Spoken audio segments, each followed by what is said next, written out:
confinement bi mënul am résultat parce que kër yoo xam ne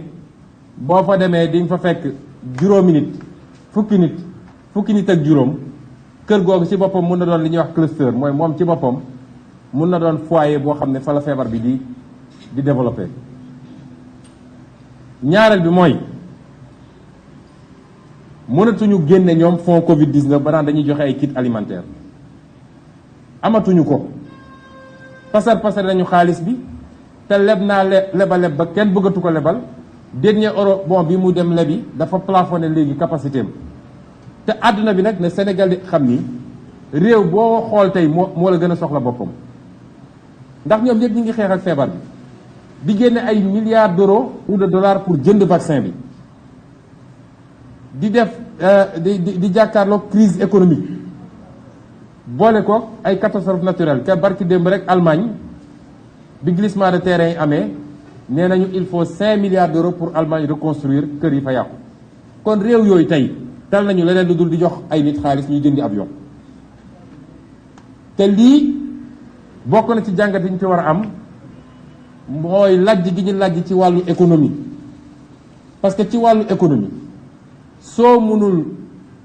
créer li ñuy wax économie endogène mooy fexe ba li ëpp ci li ngay soxla nga produire ko sa réew su choc exogène ñëwee mooy su problème amee ci àdduna comme yow da ngay jéggaani lépp yow yaa koy gën a yéeg ñeneen ñi tey Sénégal 80% li ñuy consommer dañ koy jéggaani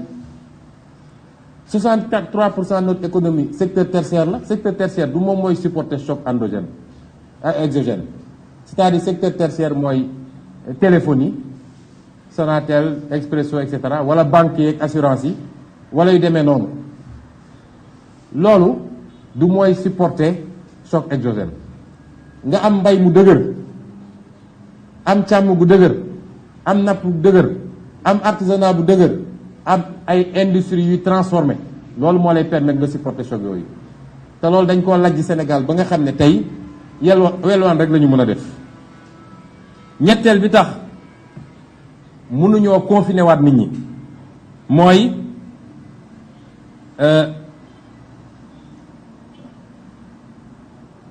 sénégalais yi ñi ngi ci distance yi ñu war a am suñu diggante nañ ci gën a góorgóorlu it ñetteel bi mooy ndaje bu dul ndaje bu obligatoire nañ ko moytu ndaje bu dul ndaje bu obligatoire nañ ko moytu su ma nee obligatoire mooy ndaje bu dul farata nañ ko moytu farata nag day varier selon les contextes parce que su dee diine ci boppam moo la ne dem julli ji jumaa farata la waaye bu ñu demee ba ab feebar boo xam ne mun na wàll nit ki ci jumaa bi wala ñu nekk guerre ba soo fa demee ñu rey la ñu ne la mën ngaa julli sa kër kooku farata gi teggi nañ ko kon ñun ñoo war a jël suñu responsabilité xam ni mën nañu gañe virus bi gañe nañ ko benn yoon gañe ko ñaari yoon fa ñu jaaroon ba gañe ko benn yoon ñaari yoon suñu sa jaaraatee gañe ko donc bu ñu ne lii daal ay wax rek la ku nekk bàyyeeku nañu respecter mesure distanciation yi nañ ko respecter ñun de ci li ñu concerné li nga xam ne lu ma waroon def la bante Sénégal yëpp doon ko xaar muy nemmeeku tour bi ma waroon yóbbu ma wër Sénégal yëpp suspendre naa ko ba jëmmi jamono ba situation bi gën koo permettre parce que politique mooy suñu option waaye dafa am jamono joo ko mën a def ak jamono joo ko mënut a def wala jamono joo ko mën a defee noonu ak jamono yoo xam neneen nga koy defee kon loolu benn la ñaareel bi mooy ci hôpitaux yi comme amaguñu jumtukaay yi ñu war a am yëpp il faut que ñu réorganiser proposition bi may def foofu mooy lépp li nga xam ne du lu jàmp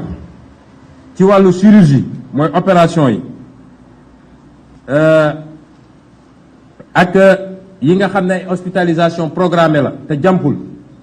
yooyu yëpp nañ ko suspendre lal yooyu nga xam ne moom la ñu waroon occuper ñu transformer ko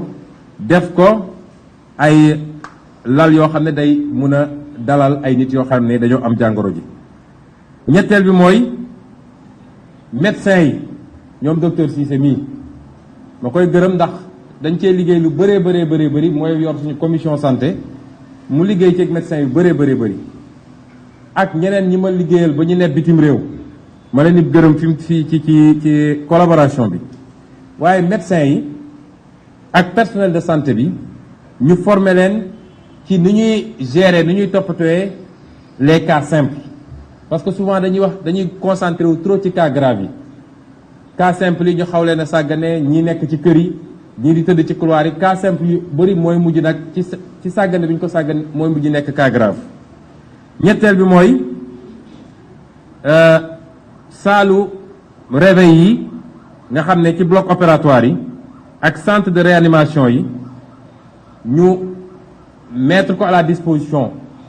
gestion Covid bi